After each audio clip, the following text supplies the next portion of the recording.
एक मफरूर, proclaimed offender, fugitive from law and absconder अपनी सिविल और सर्विस रेमेडीज परस्यू कर सकता है या नहीं? ये pivotal question august supreme court of Pakistan ने अटेंड किया और एक एग्जॉस्टिव डिस्कशन करते हुए जजमेंट दी in civil petitions number 41 and 42 of 2022 Allah Diwaya and Waseem Ahmed versus director education Quetta. Now I would like to give you gist of the matter कि ये दोनों petitioner initially JVTs junior vernacular teachers भर्ती हुए और 25 ईयर्स तक इन्होंने सर्व किया और अल्टीमेटली दीगर 22 अफराद के हमरा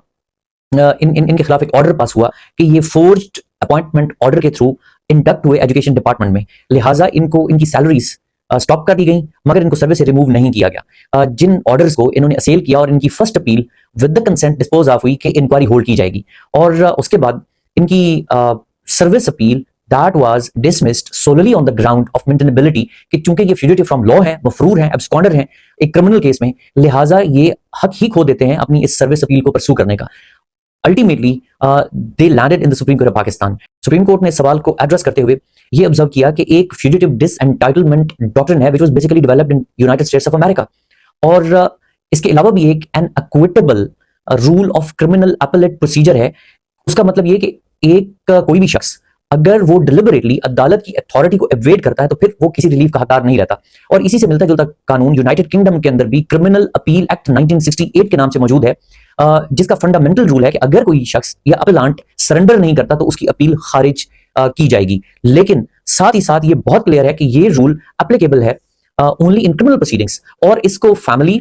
सिविल या सर्विस लॉज में किसी सूरत भी अप्लाई नहीं किया जा सकता। सिविल लॉ में ये क्यों एप्लीकेबल नहीं है?